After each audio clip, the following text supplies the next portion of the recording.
Thomas E. Woods Jr. Meltdown, a free market look at why the stock market collapsed, the economy tanked, and government bailouts will make things worse.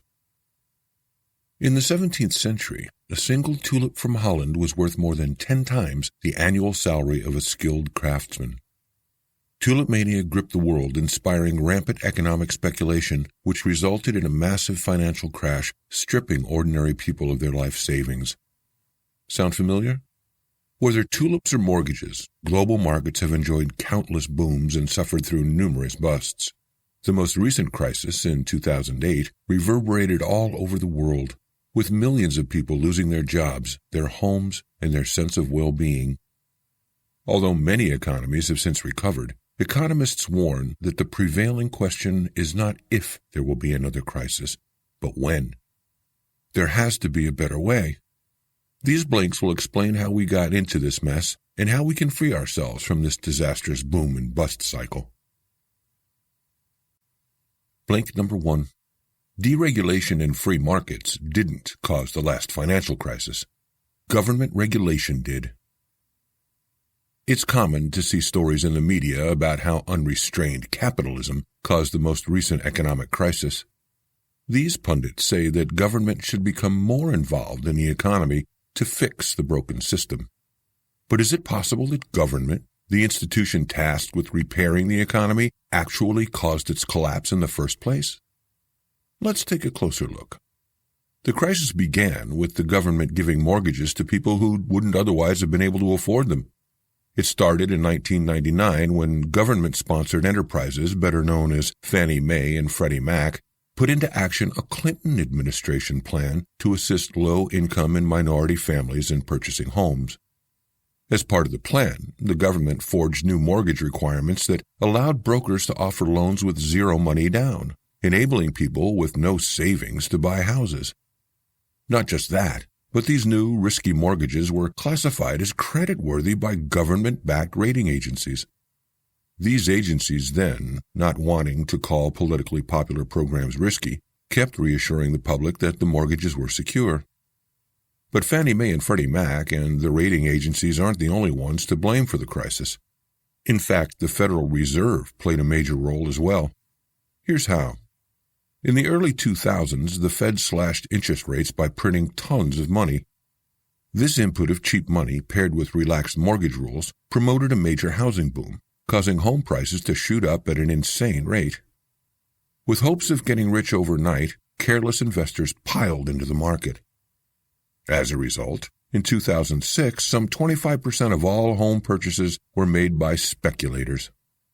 This disastrous outcome came about because reckless government policies enabled people to spend money they just didn't have. But the good times didn't last long.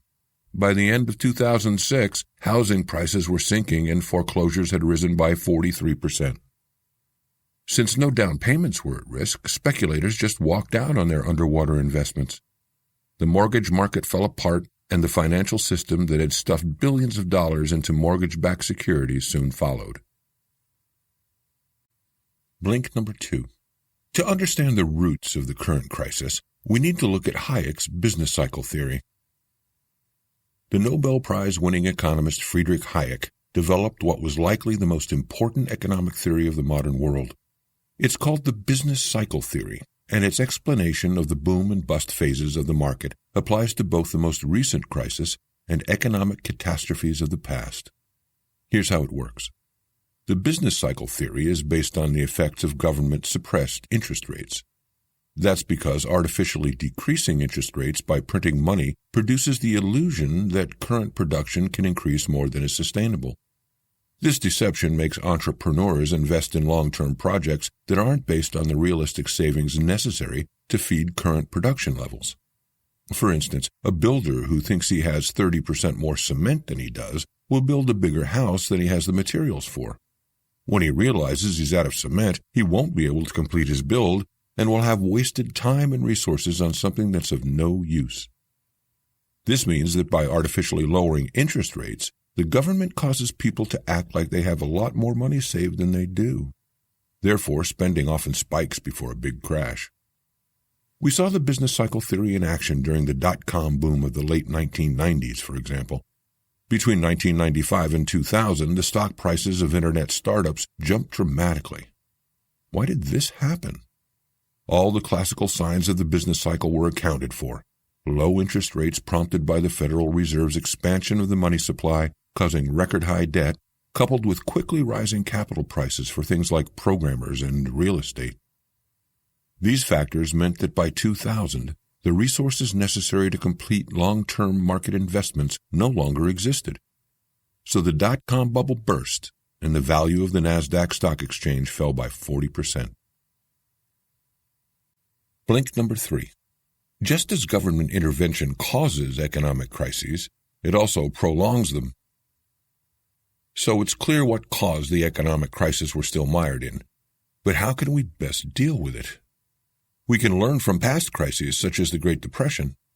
That's because the foundations of the Great Depression were set by the inflationary government policies of the 1920s. So, just as business cycle theory predicted the 2008 recession, it could also have predicted the depression of the 1930s. For instance, basic economics says that when the production of goods goes up, the prices of those goods go down. But that's not what happened in the 1920s. Instead, the government increased the money supply by 55% to make it seem as if prices were stable. The government thought that if prices were stable, then the economy would be as well. People gladly swallowed the government's story and kept spending, while the stock market grew at an increasingly unsustainable pace until 1929. And while most economists at the time thought of the American economy as invincible, Austrian economists foresaw the boom's eventual collapse. And their predictions were validated when, in October 1929, the stock market crashed. We all know what happened next. President Franklin D. Roosevelt introduced the New Deal, a series of social programs to boost the economy and address unemployment. But this program didn't pull the United States out of the Great Depression. Instead, it just prolonged the crisis. That's because instead of listening to reasonable ideas, Roosevelt kept throwing money into the economy. He refused to accept the lessons of the 1929 crash and its root causes. Neither the huge public works programs nor increased spending as a result of World War II would help save the economy. In fact, by hiking taxes and funneling millions of dollars toward businesses that had no real demand, Roosevelt stood in the way of the economy's natural efforts to restart itself based on the real desires of consumers. So it wasn't until the 1940s, when New Deal policies were finally ended, that the economy started to recover. Blink number 4. We have to end bailouts and reassess the purpose of the Federal Reserve. So, just like prolonged government spending didn't do a thing to solve the Great Depression, using government bailouts to inject billions of dollars into the broken U.S. financial sector is a losing strategy. In fact, bailouts just exacerbate the problem. Instead, we should let failed banks and other financial institutions go bankrupt. For instance, by handing out billions of dollars to Fannie Mae and Freddie Mac, the government sent a message that failure will be rewarded. What the government really should have done is let the enterprises go bankrupt. That's because in the short term, a small number of well-known institutions going bankrupt sends a signal that the government is using common sense and letting the free market do its thing. Beyond this, it's necessary to end the Federal Reserve's unjust Soviet-style central monetary planning. After all, with big-time players such as investor Jim Rogers questioning the role of the Fed, it could be that we're on the verge of a shift in opinion about the role of government in regulating the economy. But where should this shift lead us? First of all, to end the Fed's obstruction of the free market, it's necessary to reassess the institution's relationship with the banking sector. For instance, since the Fed is the primary reason big banks can take ever greater risks, it needs to have its position as the lender of last resort reevaluated.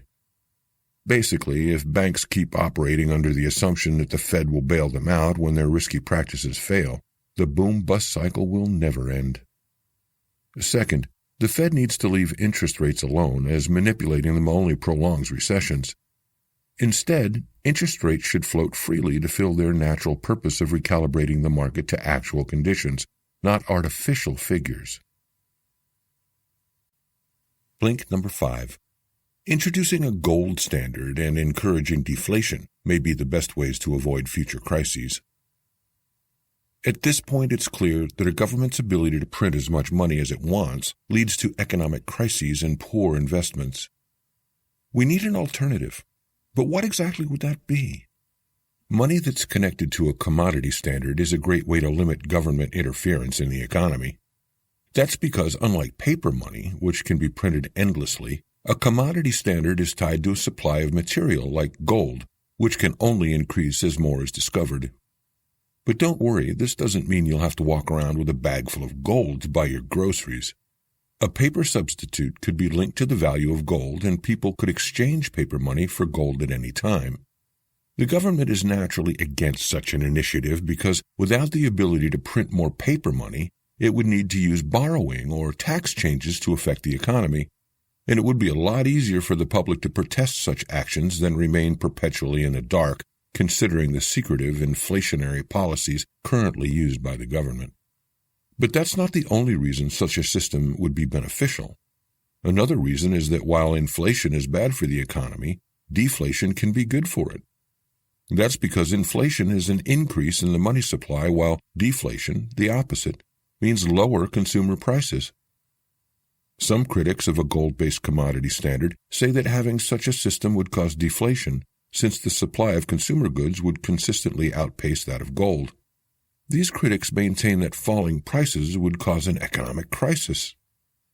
However, a 2004 study revealed that 90% of deflationary periods in the last 100 years, barring those that occurred during the Great Depression, did not, in fact, lead to economic depression. Deflation is, after all, a natural process in any growing capitalist economy. Consider the technology market. While the quality-adjusted price of computers fell by 90% from 1980 to 1999, manufacturers were shipping out nearly 100 times more units by the end of that same period. This single example offers proof that deflation can be good for both consumers and producers. Thanks for listening to our blinks to Meltdown by Thomas E. Woods, Jr. The book explains that while the mainstream media maintains that rampant capitalism caused the 2008 financial crisis, the federal government is actually to blame. That's because by depressing interest rates and fostering economic bubbles, the government caused the near disintegration of the U.S. economy. We'd sure love to hear what you think about our content. Just drop an email to remember@blinkist.com with Meltdown as the subject line and share your thoughts.